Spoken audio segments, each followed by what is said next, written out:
কিন্তু মুসলমানের ছেলে বলে সব ফাঁকি যেতে পারে, কিন্তু কুরবানির সময় কুরবানি বন্ধ হবে না।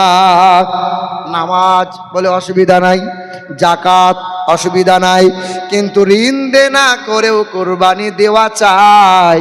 কুরবানি না দিলে লোকে কি বলবে? বাপ রাগ করিয়েন না। বলে না, তোরা তো মার খেতে পারিস না, লাঞ্ছিত হতে পারিস না, তবে পৃথিবীর জমিনে তোরা মার খাবি, কারণ এটা আয় আমার নবীর গুলামি তোরা ত্যাগ করে দিয়েছিস, আহলে বায়েতকে মোহাব্বত করা ছেড়ে দিয়েছিস, আমার নবীর অনুসারী বাদ চলে গেল। এ মুসলমান নওজোয়ান যুবকেরা, বাংলার জমিনে যারা হাল ফেলে নেতা হলো, কখনো অসীম সরকার বলো, কখনো অধিকারী বলো, কখনো ঘোষ বলো, রাত দিন মুসলমানদের বিরুদ্ধে কটাক্ষ করে, রাত দিন মুসলমানদের বিরুদ্ধে চক্রান্ত করে। করছে কি করছে না? ভারতের জমিনে কখনো মসজিদ ভেঙে দেয়, কখনো মাদ্রাসাগুলো গুঁড়িয়ে দেয়, কখনো বুলডোজার দিয়ে মসজিদগুলো ধ্বংস করে দিচ্ছে, শহীদ করে দিচ্ছে, কখনো মাজারগুলো ভেঙে দিচ্ছে, কখনো মসজিদের মাইক নামিয়ে দিচ্ছে, কখনো মুসলমানদের দাড়ি ধরে জয় শ্রীরাম বলে হত্যা করেছে, বিদেশে কাজ করতে যাওয়া ছেলেগুলোকে জয় শ্রীরাম বলে আর তাদেরকে বিদেশ থেকে বিতাড়িত করে। এ বাবাজিরা, ভাইরা আমার, এ আমার বোনের, আমার ভাইরা, পৃথিবীর জমিনে মুসলমান তো মার খেতে পারে না, কিন্তু মার খাবো কেন? হে বাবাজিরা, ভাইরা আমার, ইতিহাস শুনিয়ে দাও, ইতিহাস মনে করিয়ে দাও। এই মুসলমান জাত হলো সিংহের জাত, এই মুসলমান জাত হলো সিংহের জাত। আমরা ওয়াকফ নিয়ে আন্দোলন করছিলাম কি করছিলাম না? কথা বলে না? আচ্ছা, ওয়াকফের বিল কি বাতিল হবে? আপনাদের মনে কি হয়, বাতিল হবে? আমাদের একটা মসজিদ ভাঙলো, বাবরি মসজিদ, 92 সালের ডিসেম্বরের 6 তারিখে। ওই বাবরি মসজিদ যখন শহীদ করে দিল, আমরা গোটা বিশ্বের মুসলমান আন্দোলন করেছিলাম, মসজিদ কেন ভাঙবে? তখন আমরা মুসলমানরা শান্ত হলাম আর বললাম, একটা মসজিদ যাচ্ছে যাক, ভারতের জমিনে হিন্দু মুসলমান সম্প্রীতি বজায় থাক। একটা মসজিদ যেমন কেড়ে নিল, তারপরে পরই 5টা মসজিদে আক্রমণ শুরু করে দিল। মথুরা বলো, জ্ঞানবাপী বলো, এইরকম করে 5টা মসজিদের প্রতি আক্রমণ হলো। 7 জন মুসলমান নওজোয়ানকে গুলিবিদ্ধ করে হত্যা করে দিল।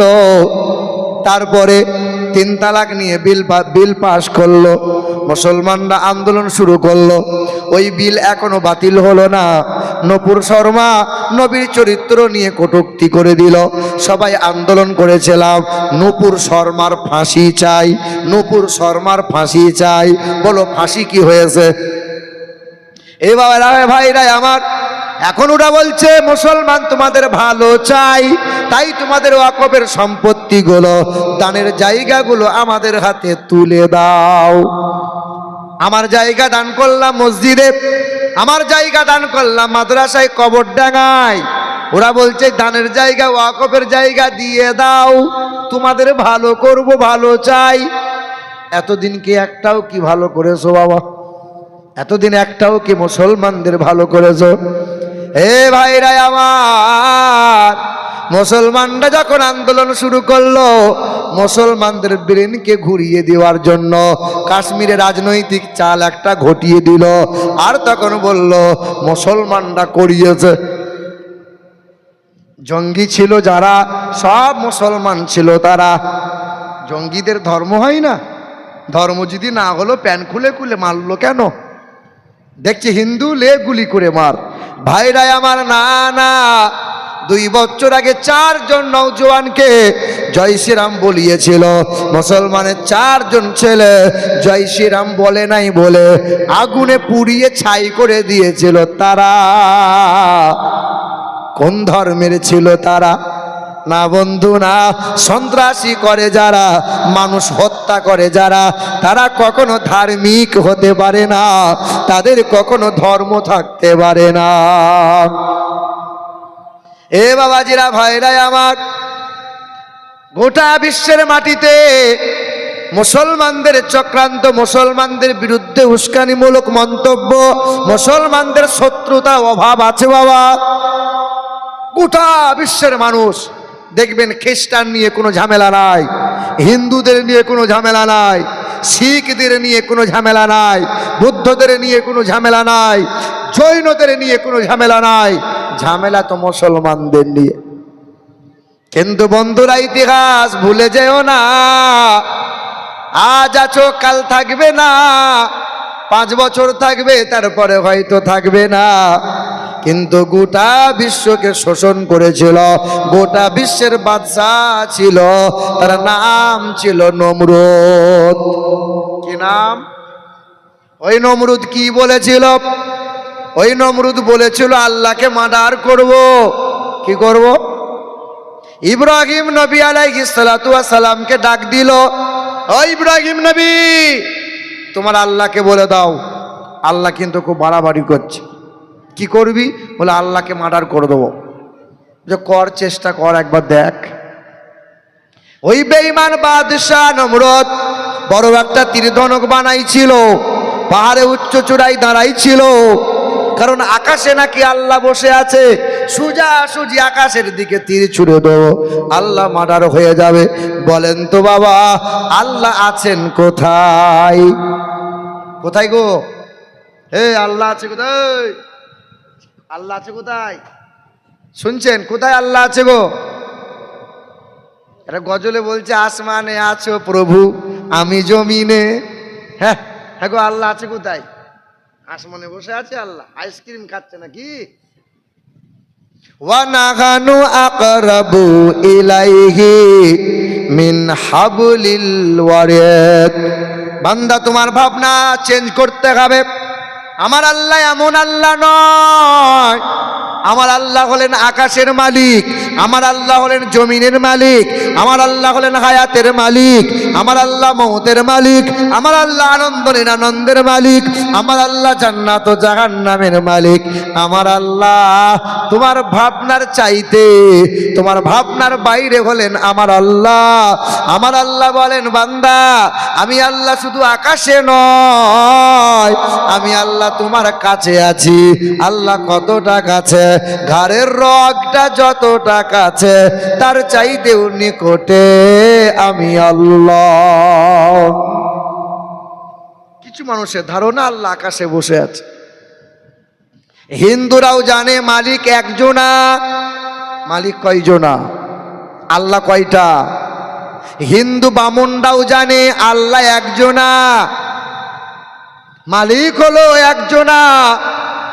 কিন্তু ওরা বিশ্বাস তা করে না। ওরা বলে আমাদের মালিক হলো অনেকগুলো, একটা হতে পারে না। লোহা লক্করের মালিক হলো বিশ্বকর্মা। বুদ্ধি দেবে কে? কে বলো বলো? সরস্বতী। রুজি দেবে কে? লক্ষ্মী। ছেলে মেয়ে দেবে কে? শিব দুর্গা। ওদের মনে মনে ধারণা আকাশের মালিক আর একজনা, জমিনের মালিক হলো আর একজনা। আমাদের মালিক কয়টা? ঈশ্বর সর্বস্ব জাগতং ব্রহ্ম সর্বদং খালিদং ধর্মবহং পাপমাদং না তৃতীয়াম চতুর্থ না পঞ্চতে আল্লাং জ্যেষ্ঠাং ষষ্ঠাং পূর্ণং পন্নাং বরম্ভরং আল্লাহ আল্লাহ আল্লাহ আদাল্লাং বুকমেকম নিখাতকম। হে বন্ধুরা আমার, এক আল্লাহ, তিনি জ্যেষ্ঠ, তিনি ষষ্ঠ, তিনি মহান প্রতিপালক। ও নমো প্রবণ্ড প্রভাসিত নমো কল্যাণ শান্তি যুগে যুগে নমোহা। তিনি কখনো খাই না, তিনি কখনো ঘুমান না, তিনি কখনো জন্ম নেন নাই, তিনি কাউকে জন্ম দেন নাই। আমার আল্লাহর মতো আল্লাহ কেউ হবে না। হবে হবে। তবে মুসলমান বোনেরা আমার, কিছু কিছু সেরেকি কাজ করছেন, দয়া করে করিয়েন না। আমার মুসলমান ঘরের ভাইয়েরা বোনেরা, মাজারে যাবেন, আল্লাহর ওলির দরবারে মাগফিরাতের কামনা করবেন, দোয়া করবেন, জিয়ারত করবেন, ছুটে গিয়ে উপর হয়ে সেজদা করিয়েন না। অনেক মানুষ আমি দেখেছি মাজারে গিয়ে উপর হয়ে সেজদা করে, পীর বাবা তুমি আমাকে বাঁচাও বাবা। সেজদা করা যাবে, মাথা ঠুকা যাবে। দেখবেন যারা গাড়ি চালায়, গাড়ির সামনে ছবি রাখে, ছবি, দুর্গার ছবি, কালীর ছবি। আমি যখন মাদ্রাসায় লেখাপড়া করছিলাম তো আমার ক্লাস ফ্রেন্ড যারা ছিল তা আমাকে বলছে, ভাইজান আমাদেরকে একটু দীঘায় নিয়ে চলেন, দীঘা যাব।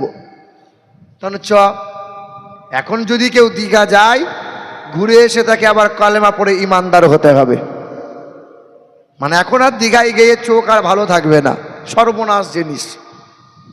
হে বাবা, তো কলকাতায় ধর্মতলায় বাসে উঠে বসে আছি, দীঘা যাব, তো ড্রাইভার দেখি ঠাকুরের ছবিতে ধূপ দেখায়, আবার বাম দিকে আছে খাজা বাবার মাজারের ছবি, সেখানেও ধূপ দেখায়।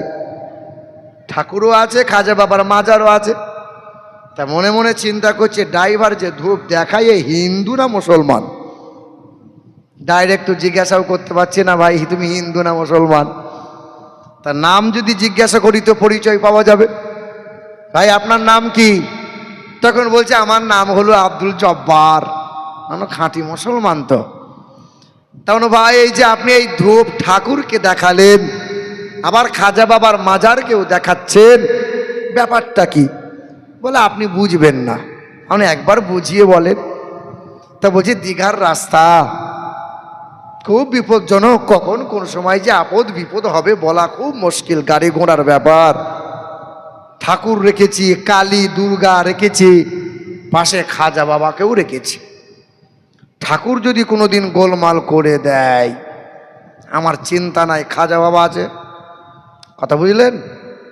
আপদ বিপদের মালিককে, হায়াত মৌতের মালিককে, আনন্দ নিরানন্দের মালিককে, সর্ব জায়গার সর্বক্ষণের মালিককে, আল্লাহ। আল্লাহর ওলিদের সম্মান করবেন, মোহাব্বত করবেন, মাজারে যাবেন, জিয়ারত করবেন, আদব বজায় রাখবেন, ঈমান নষ্ট করে বাড়ি আসিয়েন না। আমার মা বোনেরা, কবর ডাঙায় গিয়ে সিজদা করা যায় না। আপনার এলাকায় কোনো পীর সাহেব যদি আসে, ডাইরেক্ট পীর সাহেবের সামনে দাঁড়ানো যায় না। অনেক পীর সাহেব আমরা দেখেছি মহিলারা আসে আর সরষের তেল গরম করে পীর সাহেবের পা মালিশ করে। এটা হারাম কাজ, করা যায় না, করা যাবে না। আম্মা জান আয়েশা, আল্লাহর নবী যখন পর্দা নিয়েছেন রওজা পাকটা, যখন মা আয়েশার ঘরে নবী আমার শুয়ে আছেন, একদিকে কবর রওজা মুবারকে নবী আছেন, আর এখানে মা আয়েশা ওই ঘরে শুয়ে বসে সংসারও করে। আল্লাহর নবীর শ্বশুর মা আয়েশার আব্বা হযরত আবু বকর যখন ইন্তেকাল করলেন, নবীর ডান দিকে বারবার কবর হয়ে গেল, শুয়ে রইল। তখনও মা আয়েশা ওই ঘরে থাকে, যেই ঘরে আব্বা আছে, নবী শুয়ে আছে কবরে। আর ওমরে ফারুক যখন ইন্তেকাল করবেন, আব্দুল্লাহ নামক ওই সাহাবী ওমরে ফারুকের সন্তান এসে বলছেন, মা, আম্মা জান আয়েশাকে বললেন নবীর বাম দিক বরাবর আমার আব্বা শুতে চাইছে, একটু শোয়ার জায়গা করে দেন। আম্মা আয়েশা দেখলেন ওমরে ফারুক তো পরপুরুষ। যখন ওমরে ফারুক রাদিয়াল্লাহু তাআলা আনহুর কবর হয়ে গেল, মা আয়েশা ঘর ছেড়ে দিলেন, কারণ পরপুরুষের সামনে আর থাকা যায় না। আমার মা বোনেরা পর্দা করবেন। এখানকার মা বোনরা তবু মাশাআল্লাহ ভালো, পর্দায় চলে, নামাজ কোরআন পড়ে, স্বামীর কথা মতোই চলে। চলে কি চলে না? ঠিক বলছেন তো নাকি? চলে না। হ্যাঁ, তুমি বিয়ে করেছো তো নাকি? কে বলছো? বিয়ে করেছো? বিয়ে করেছে? বিয়ে করেছে? ওর কপাল গেল, ওর কপাল খারাপ। বিয়ে দিয়া মানে সারা জীবন কেঁদে মরে যাবে। এবার এ বাবাজিরা, ভাইরা আমার, দেখবেন পৃথিবীর জমিনে সবচেয়ে বেশি হার্ট অ্যাটাক করে মারা যায় পুরুষরা না মহিলারা?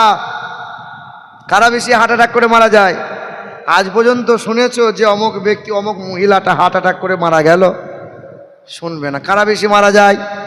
বর্তমানে চিকিৎসা বিজ্ঞান বলছে পুরুষ মানুষরা হার্ট অ্যাটাক করে মারা যাওয়ার তার মূল কারণ হলো তাদের বিবিরা।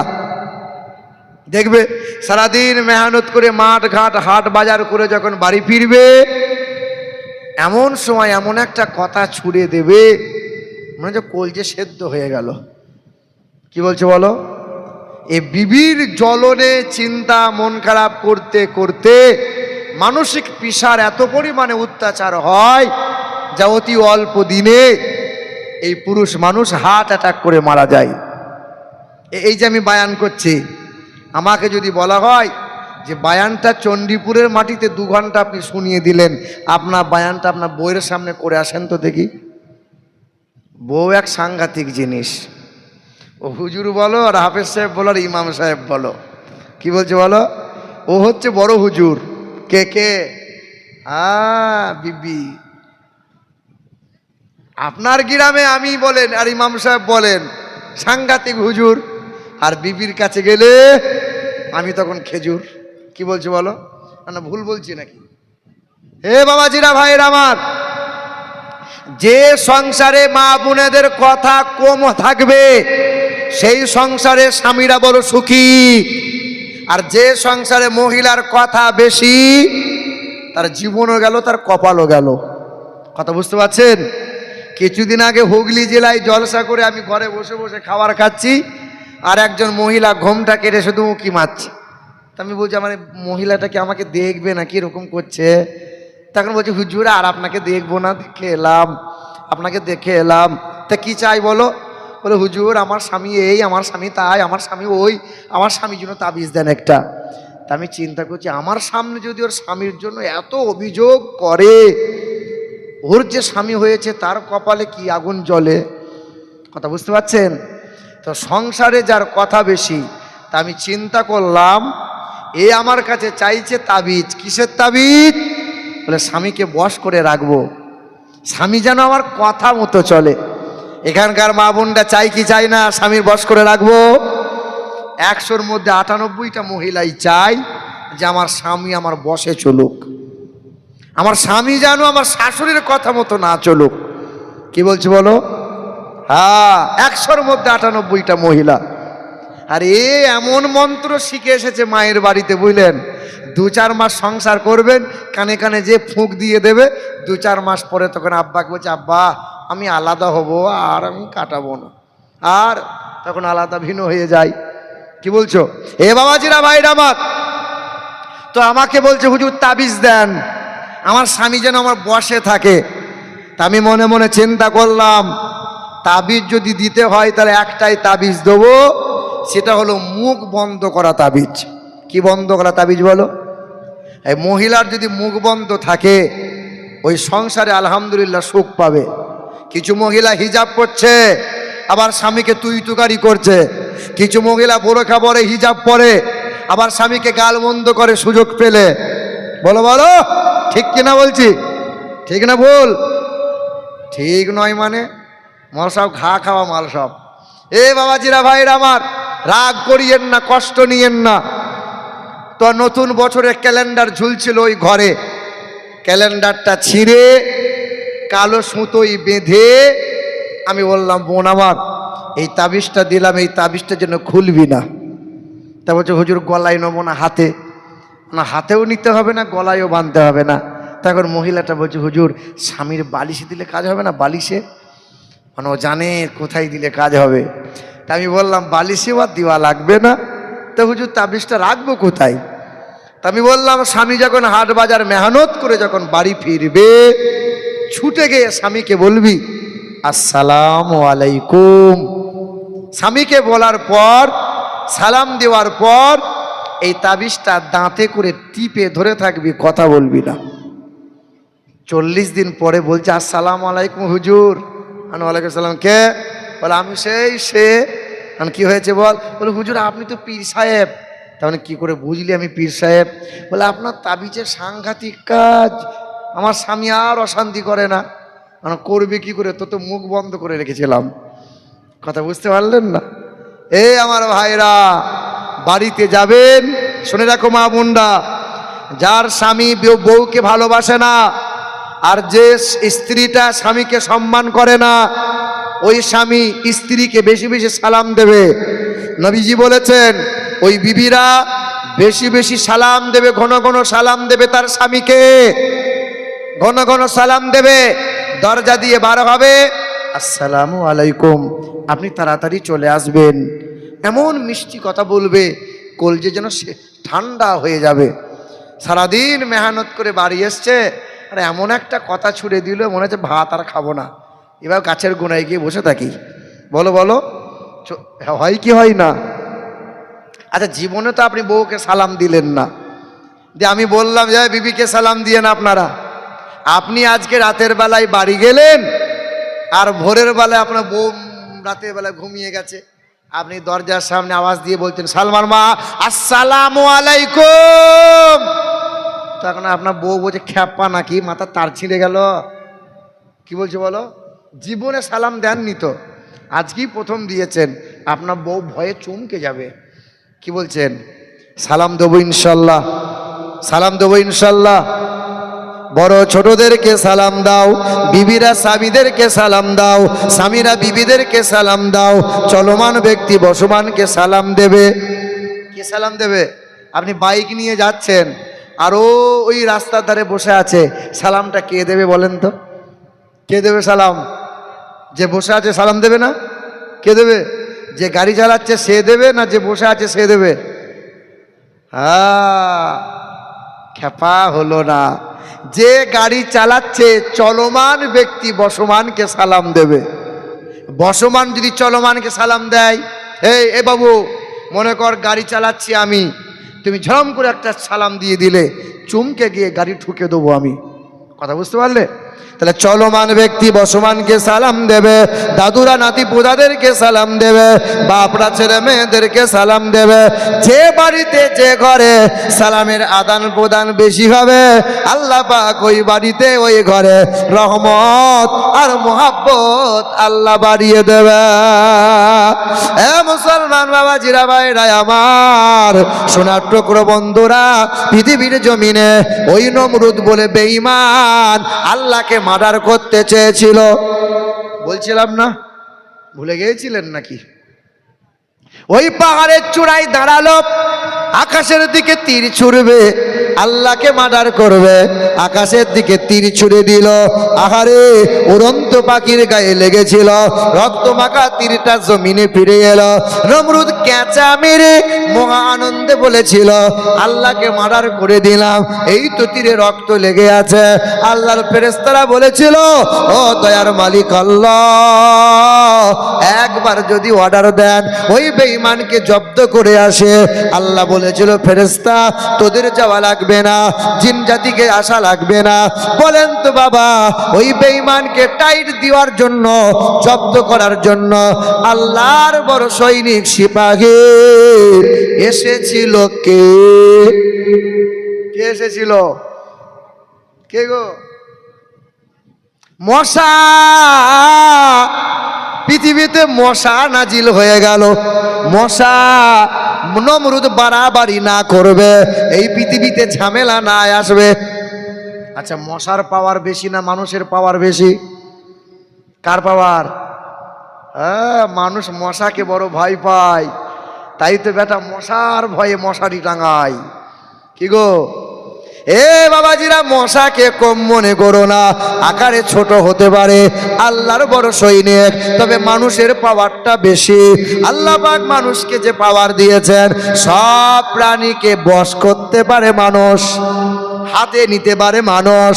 মুসলমান, ওই বেঈমানকে টাইট দেওয়ার জন্য ওই দিন মশা বলেছিল আল্লাহ একবার পৃথিবীতে পাঠিয়ে দাও, বেঈমানকে জব্দ করে আসে। পৃথিবীতে মশা হাজির হয়ে গেল, নমরুদের কানের কাছে দাঁড়িয়ে গেল, নমরুদের মাথায় ঢুকে গেল, মগজে কামড় দিতে শুরু করলো, যন্ত্রণা শুরু হয়। ওই বেঈমান নমরুদ কি করলো? মাথায় বাড়ি মারে, আবার মশা থেমে যায়, আবার কামড় দেয়। দেয়, যন্ত্রণা আরো তীব্র হয়ে যায়। যত দিন যায় যন্ত্রণা বেড়ে বেড়ে যায়। একজনকে দাঁড় করাই, খরমে করে বাড়ি মার, মাথায় বাড়ি মারে, একজনের দ্বারাই হয় না, দুইজনে বাড়ি মারে। যত জোরে বাড়ি মারতে পারবি তত বেশি বেতন দেয়া হবে। জুতাই করে মারি বারে। দুইজনে আলোচনা করলো কতদিন আর মারবি বারে। এক কাজ কর, ও শালাকে এমন করে মার যেন পৃথিবী থেকে বিদায় নেয়। ওই বেঈমান আল্লাহর দুশ্মনকে এমন করে জুতাই করে মারলো বারে, মাথা ফেটে গেল, নমরুদের নাক দিয়ে মশা বেরিয়ে গেল। ওই দিন মশা বলেছিল, ও দয়ার মালিক আল্লাহ, গোটা বিশ্বকে শোষণ করেছে, গোটা বিশ্বের বাদশাহ ওই নমরুদ বাড়াবাড়ি করেছে, তাই আমি মশা এমন করে টাইট দিয়ে এসেছে, আর কখনো কোনো দিন বাড়াবাড়ি নমরুদ করবে না। আগো আল্লাহ যদি চান তে এইরকম বেঈমানগুলোকে ধূলিসাৎ করতে আল্লাহর সময় লাগবে না বন্ধু না। শুধু আন্দোলন করলেই ওয়াকফের সম্পত্তি ফিরে পাবে না, আন্দোলন করলে পরে বাবরি মসজিদকে রক্ষা পাবে না, আন্দোলন করলে পরে এ মুসলমান তোমার মসজিদ ভাঙা বন্ধ হবে না। একটা কাজ করো, যেমন তোমাদের তো ঈদ হয়ে গেল, এই তো বকরা ঈদ হয়ে গেল। ঈদ মানে খুশির দিন, ঈদ মানে খাবারের দিন, ঈদ মানে আনন্দের দিন। ঈদ হয়ে গেল, কত মানুষের ঘরে সব মাংস রয়ে গেল, আনন্দে মাংস খায়। এখনো হাতে গোনা কয়েকটা দেশ রয়েছে রে বাবা, এখনো ওই দেশে ঈদের চাঁদ ওঠে নাই, এখনো ওই দেশে ঈদের চাঁদ ওঠে নাই। উঠেছে উঠেছে উঠেছে গো। গাজার মুসলমান, ফিলিস্তিনের মুসলমান, ওরা যে ঈদের চাঁদ দেখতে পায় নাই। হ্যাঁ, তোমার তো নতুন পোশাক, নতুন খাবার, দামি দামি পোশাক, দামি দামি খাবার। তাদের নতুন পোশাক তো দূরের কথা, তাদের মুখে দুমুঠো অন্ন দেওয়ার মতো কেউ নাই। কচি কচি মাসুম মাসুম ছোট ছোট বাচ্চাগুলো কান্না করে, যাদের বাবা নাই, মা নাই, দাদু নাই, ভাই নাই। ছোট বাচ্চা কান্না করে আর বলে, আইডাল আরব, হে আরববাসী, তোমরা কি দেখতে পাও না? আকাশের চাঁদ দেখতে পাও দূরবীন দিয়ে, অথচ 1200 কিলোমিটার দূর ফিলিস্তিনের মুসলমানদের দেখতে পাও না। তোমরা যখন খাসির রান চিবাও, তোমরা যখন মাংস আনন্দে খাও, আমরা তখন ঘাস পাতা ছিঁড়ে ছিঁড়ে খাই। তোমাদের মনে কি মায়া হয় না? আমরা তো তোমাদেরই ভাই, আমরা তো তোমাদেরই বোন। এত কথা বলছো কেন? এ মুসলমান, ফিলিস্তিনের ছোট ছোট মাসুম মাসুম বাচ্চাগুলো, একজন সাংবাদিক জিজ্ঞাসা করছিল ছোট বাচ্চাকে, বাবু নামাজ পড়ো? বলে, আমরা সারাদিনে 6 বার নামাজ পড়ি। কয়বার? বলে, সবাই তো 5 বার পড়ে, তোমরা 6 বার কেমনে পড়ো? বলে, আমরা প্রতিদিন জানাজার নামাজ পড়ি, আমাদের প্রতিদিন জানাজার নামাজ পড়া লাগে, সারাদিনে 6 বার আমাদের নামাজ পড়তে হয়। কোনো বাচ্চা কাঁদে আর বলে, আল্লাহ, আর ঘাস পাতা ছিঁড়ে খেতে আর ভালো লাগে না, শুনেছি নাকি জান্নাতের অনেক দামি দামি খাবার, আল্লাহ আমাদের তাড়াতাড়ি উঠিয়ে নাও না আল্লাহ। আমরা মায়ের কোলের ভালোবাসা পাই নাই, আমরা বাপের কাঁধে চুরে একটু রাস্তা আজারে বাজারে ঘোরার সুযোগ পাই নাই, আমরা ভাই বলে বোন বলে কাউকে ডাকতে পারি নাই, আমরা নিঃস্ব হয়ে গেছি, আমাদেরকে উঠিয়ে নাও না আল্লাহ। কোনো মা বাচ্চাকে কোলে নিয়ে আছে, কিন্তু বাচ্চার মাথায় মগজ নাই। কোনো মা বাচ্চাকে নিয়ে কান্না করে, হাত নাই, বাচ্চা চেহারা ছিন্ন বিচ্ছিন্ন হয়ে গেছে। আল্লাহর দরবারে বাচ্চাকে তুলে দিয়ে বলেছে, মালিক, তোমার রাহে কুরবান করে দিয়েছি। বলো মুসলমান, আমরা কি দিলাম তোমার বোনের জন্য, আমার ভাইয়ের জন্য? তারা তো আমারই ভাই।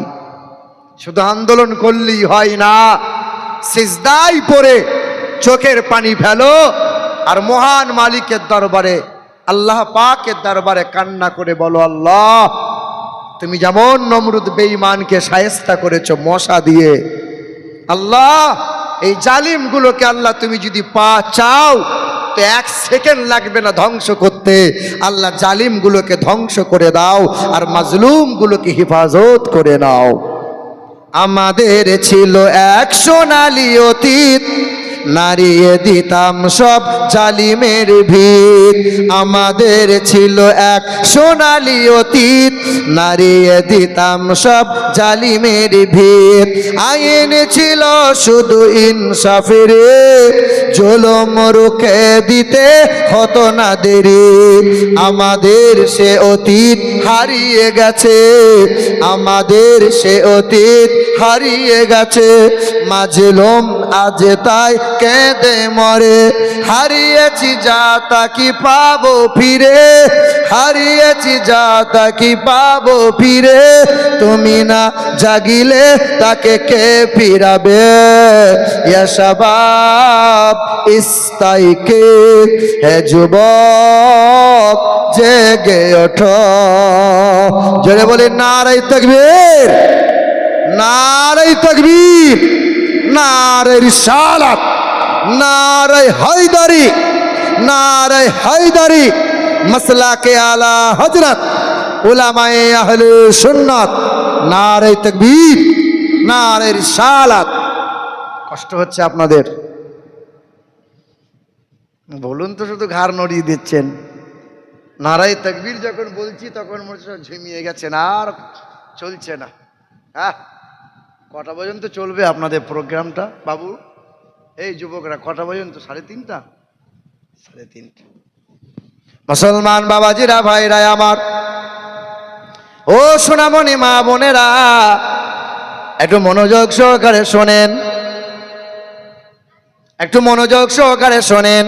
আল্লাহ পাক রব্বুল আলামিন জানিয়ে দেয়, তোমরা লাঞ্ছিত হবে না, তোমরা অপমানিত হবে না, সংসারে সুখ পাবে, ছেলে মেয়েরা ভালোবাসা পাবে, স্বামীটা বিবির কাছে ইজ্জত পাবে, ইজ্জত বিবিটা স্বামীর কাছে ভালোবাসা পাবে। একটা কাজ করো, এক হলো মুহাম্মাদুর রাসূলুল্লাহ, আর দ্বিতীয় হলো কালামুল্লাহ। ওয়াতাসিমু বিহাবলিল্লাহ জামিআন ওয়ালা তাফাররাকু। পারা নম্বর 4, পৃষ্ঠা নম্বর 2, আয়াত নম্বর 103, লাইন নম্বর 4। সন্দেহ হলে ইমাম সাহেবকে জিজ্ঞাসা করে নাও। আল্লাহ পাক জগতের মানুষকে বলে, এ দুনিয়ার মানুষেরা, কালো হও কিংবা ফর্সা, ছোট হও কিংবা বড়, আরবি হও কিংবা বিহারে, বাঙালি হও কিংবা গুজরাটে, যে কোনো দলমতের হও না কেন, আমার নবীকে ভুলবে না, আর কোরআনের মতো কিতাব যেন কখনো ছাড়বে না।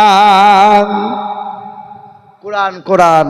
ছেলে মেয়েদেরকে কোরআন পড়াও, ছেলে মেয়েদেরকে কোরআনের তালিম দাও। এ মা বোনেরা, তোমরাও কোরআন পড়ো।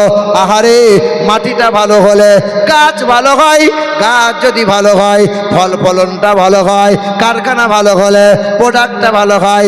খাস করে আমার বোনেরা যদি ভালো হয়ে যায়, সন্তান নেককার সন্তান হবে। আর মা যদি রাত দিন মোবাইলে খোঁচা মারে, সিরিয়াল আর বেহায়াপনায় চলে, ওর সন্তানটা বেশরম হবে। এ মা, এ আমার বোনেরা, তোমাদের মতো মা, আমার মা একজন মা, খাজা বাবার মা একজন মা, বড় পীরের মা একজন মা। তোমাদের মতো কত মহিলা সন্তান আছে, 5 বেলা নামাজ পড়ে, তাহাজ্জুদে নামাজ পড়ে, স্বামীর সেবা করে, ছেলে মেয়েকে কোরআনের তালিম দেয়। হে মা, বলো তুমি কেন পারবে না? তোমাদের কি মনে মনে হয় না আমার 2টা 3টা ছেলে মেয়েগুলোকে মানুষের মতো মানুষ করব, ছেলে মেয়েগুলোকে আদবওয়ালা বানাবো? না না, আমার মতো হাফেজ সাহেব বানাতে হবে না, আমার মতো হুজুর বানানো লাগবে না, আমার মতো সব সময় পাগড়ি পরা চলা লাগবে না।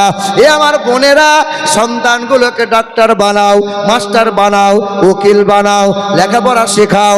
তবে হ্যাঁ, তোমার সন্তান যেন কোরআন পড়নেওয়ালা সন্তান হয়, কোরআন পড়নেওয়ালা মাস্টার হয়, কোরআন পড়নেওয়ালা ডাক্তার হয়, কোরআন পড়নেওয়ালা প্রফেসর হয়, নবীর যেন যখন প্রেমিক হয়, সন্তান যখন নবীর আশিক হবে, কোরআন পড়নেওয়ালা সন্তান হবে, বাপ মায়ের মুখ উজ্জ্বল হবে। বাপ মা মরে যাওয়ার পর কবরে শুয়ে শুয়ে জান্নাতি হাওয়া পাবে। জোরে হবে না সুবহানাল্লাহ? এ আমার বোনেরা, এ আমার মায়েরা, নিজে কোরআন পড়ো। এই কোরআন পড়ে পীরা নবীর দস্তগীর মহিউদ্দিন আব্দুল কাদের জিলানী রাদিয়াল্লাহু তাআলা আনহু এই কোরআন পড়ে আল্লাহর ওলি হয়েছে। এই কোরআন পড়লো, সাধনা করলো, খাজা বাবা মঈনুদ্দিন হাসান সঞ্জারে আল্লাহর ওলি হয়ে গেল। এই কোরআন পড়লো, সাধনা করলো, বাবা নিজামউদ্দিন আউলিয়া আল্লাহর ওলি হয়ে গেল। এই কোরআন পড়লো, সাধনা করলো, বাবা কুতুবউদ্দিন বাখতিয়ার আল্লাহর ওলি হয়ে গেল। এই কোরআন পড়লো, সাধনা করলো, বাবা শেখ শাহ আহমদ শিরগান্ধী আল্লাহর ওলি হয়ে গেল। খাজা বাগউদ্দিন নকশবন্দি আল্লাহর ওলি হয়ে গেল। এ মুসলমান, ইমামে আজম আবু হানিফা রাহমাতুল্লাহ আলাইহি আল্লাহর ওলি হয়ে গেল। ইমামে শাফিঈ বড় ইমাম হয়ে গেল। ইমামে মালিক, ইমাম আহমদ বিন হাম্বল সবাই কোরআন পড়লো, আল্লাহর ওলি হয়ে গেল।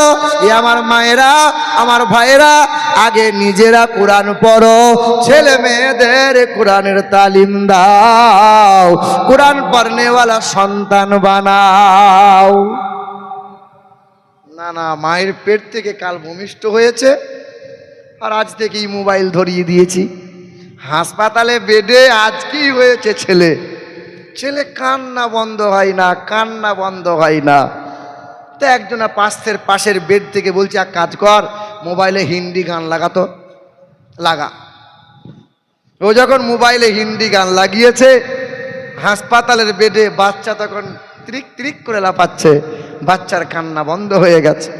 আচ্ছা বলো তো, যে দুধের বাচ্চা মোবাইলের নেশা, মোবাইলের গান আর এসব উল্টো পাল্টা জিনিস যে তুমি শোনাইলে, দেখাইলে, এই ছেলেটা বড় যখন হবে বোধহয় খাজা বাবা হবে, বোধহয়, বলো না? এই ছেলেটা বড় হওয়ার পরে বাবা নিজামউদ্দিন আউলিয়া হবে, বলো বলো বলো।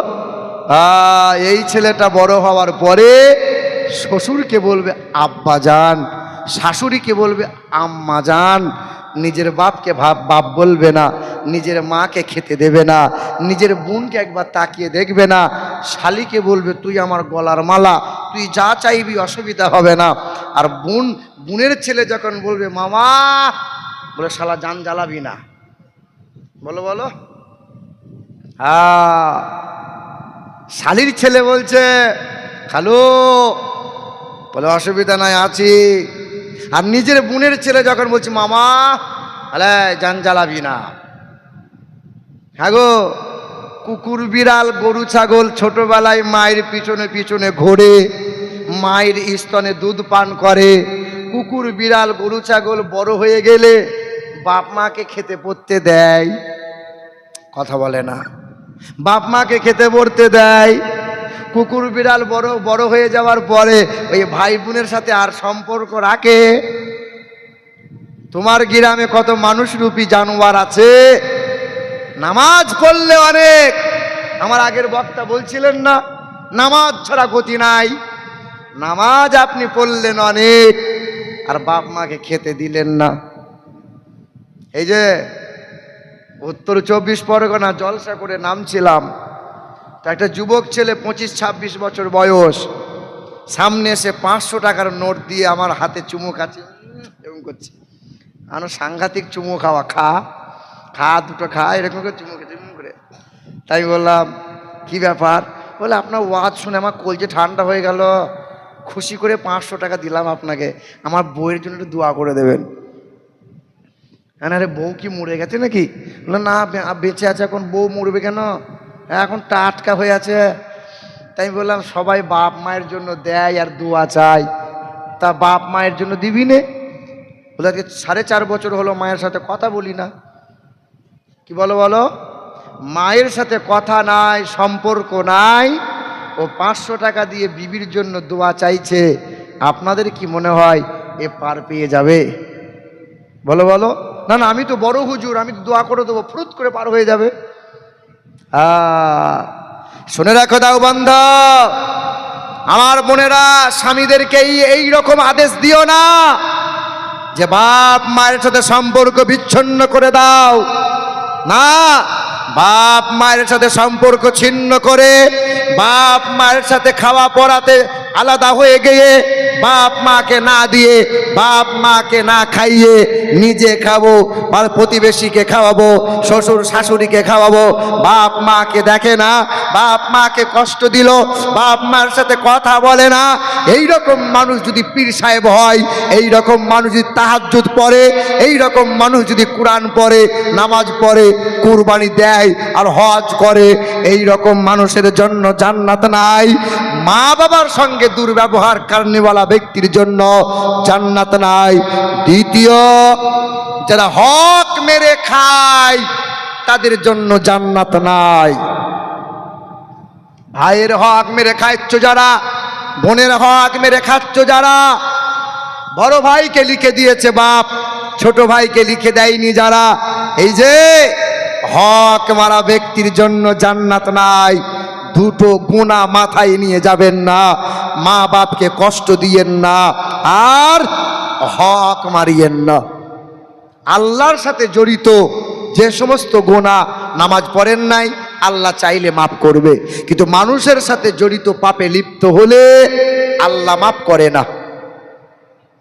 যতক্ষণ না ওই মানুষটা মাফ না করবে, আল্লাহ মাফ করে না। আমার বাবাজিরা, ভাইরা আমার, কোরআন পড়ো, ছেলে মেয়েদেরকে কোরআনের তালিম দাও।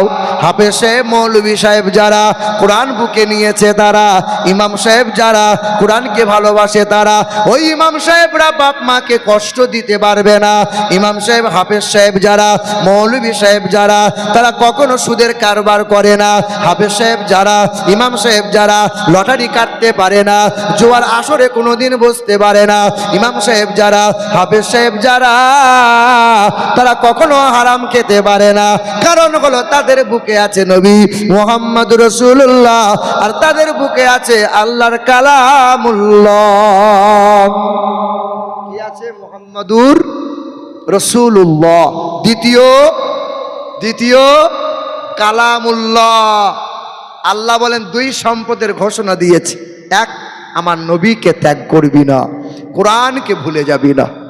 আচ্ছা বলেন তো ভাইরা, আমার বোনেরা, এই কোরআন এর ওজন মোটামুটি কতটা হবে গো? কতটা হবে? এই যে কোরআন শরীফের ওজন কতটা হবে? 2-4 কিলো হবে না? মোটামুটি ক কিলো হবে গো? 2.5 কিলো হবে ওটা নাকি?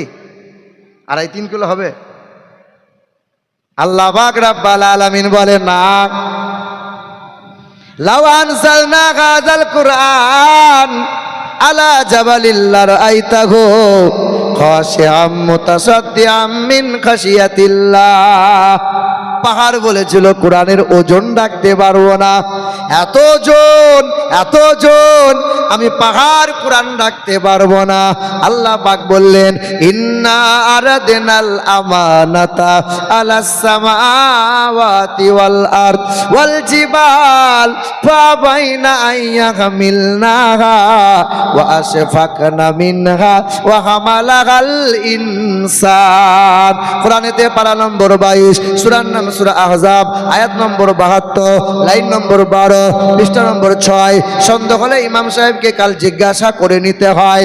আল্লাহ জানিয়ে দেয়, আল্লাহ পাক বলে আমার আমানত হলো আল কোরআন। এই কোরআন পাহাড়কে দিতে চেয়েছিলাম, পাহাড় বলেছিল ভারসাম্য বজায় রাখতে পারবো না, আসমান বলেছিল রাখতে পারবো না, জমিন বলেছিল রাখতে পারবো না। আল্লাহর প্রিয়ারা নবী বলেছিল, আল্লাহ তোমার আমানত যদি আমাকে দাও, আমি কোনো দিন ফেলবো না। কোরআনের ওজন কতটা? এই যে 10 বছরের ছেলেটা আব্বাকে বলছে, আব্বা এই যা মেঘ করেছে ধানগুলো সব ভিজে যাবে, আব্বা ওই 50 কিলো ধানের বস্তাটা আমার মাথায় দাও তো। কয় বছরের ছেলে বলছে? কয় বছরের ছেলে? আচ্ছা 10 বছরের ছেলের মাথায় যদি 50 কিলো বস্তা চাপিয়ে দেওয়া হয়, ও ছেলে বাড়ি পর্যন্ত আসবে? আর কথা বলে না, আর আসবে? তো বাপ বলছে, খোকা তুই পারবি না, এর ওজন তুই নিতে পারবি না। না পারবো না মানে দাও না, দাও না আব্বা। তো বাপ কি করেছে, 50 কিলোর বস্তা 50 কিলোর বস্তা ছেলের মাথায় চাপিয়ে দিয়েছে। আর ছেলের মাথায় চাপিয়ে দেওয়ার পর বাপ বস্তার নিচে 2 হাত রেখে দিয়েছে। দিয়ে ছেলে তখন বাড়িতে যেমন রেখেছে, তা ছেলে বলছে, আব্বা তুমি বললে আমি পারবো না, তা যদি না পারি তো বস্তা কি করে নিয়ে আসলাম? তা বাপ বলছে, খোকা বস্তার নিচেই যদি আমার হাত দুটো না থাকতো কবে তোর জানাজা পড়তে হতো। আমার হাত ছিল বলে তুই বাড়ি পর্যন্ত বস্তা নিয়ে আসতে পারলি রে খোকা। আল্লাহ বলে, বান্দা এই কোরআনের ওজনটা 2 কিলো 2.5 কিলো নয় রে বান্দা, এর এত ওজন পাহাড় বলেছিল রাখতে পারবো না, আসমান বলেছিল ভারসাম্য বজায় রাখতে পারবো না। বান্দা তুমি কোরআন বুকে নিয়েছো, বান্দা তুমি চুমা দিয়েছো, বান্দা তুমি কোরআন উঠিয়েছো, এর ওজন তুমি রাখতে তুলতে পারতে না। আমি আল্লাহ কোরআনের নিচেই কুদরতি হাত আমার রাখা আছে, কুদরতি হাত আমি রেখে দিয়েছি, তাই বান্দা তুমি কোরআন নিতে পারো। আমার ভাইরা, আমার বোনেরা, এটা হলো সেই কোরআন। পৃথিবীতে কত মানুষ টিউশনি পড়ায়, ছেলেদের বাচ্চাদেরকে বর্ণ পরিচয় বই পড়ায়, অ আ ক খ বলো বাপ। 10 বছর ধরে বর্ণ পরিচয় যে মানুষটা পড়াচ্ছে ওই মানুষটাকে জিজ্ঞাসা করো, বর্ণ পরিচয়ের কি হাফেজ হয়েছ? পাওয়া যাবে? পাওয়া যাবে? কিন্তু লাখ লাখ মায়ের সন্তান হাফেজে কোরআন এই বিশ্বের মাটিতে ঠাড়ো হয়ে জিন্দা আছে। কোরআন কেউ মুছে দিতে পারবে? যদি আগুন লেগে ধ্বংস হয় পৃথিবীর সব বইয়ের দোকান, বিশ্ব থেকে হারাবে না পবিত্র কোরআন। বলো কেমন করে করবে ধ্বংস তোমার আগুনের তেজ? আর বিশ্বে ভরা লক্ষ লক্ষ আছে কোরআনের হাফেজ। ভাইরা আমার, এই কোরআন পড়ো, কোরআনে চুমা দাও, ছেলে মেয়েদের কোরআন বুকে তুলে দাও। কোরআনে হাত বোলালে স্বভাব পাওয়া যায়, কোরআন দেখলে স্বভাব পাওয়া যায়, কোরআনে চুমা দিলে স্বভাব পাওয়া যায়। এ আমার বোনেরা, ঘরে কোরআন পড়ো, পেটে বাচ্চা আছে কোরআন পড়ো, কোলে বাচ্চা নিয়ে কোরআন পড়ো, ছেলে মেয়েকে দুধ পান করাচ্ছ, মায়েরা কোরআন শোনাও, সূরা শোনাও, কালেমা শোনাও, গান বাজনা সিরিয়াল শোনাইও না, ভাষা খারাপ বাচ্চার কানের কাছে আর শোনাইও না।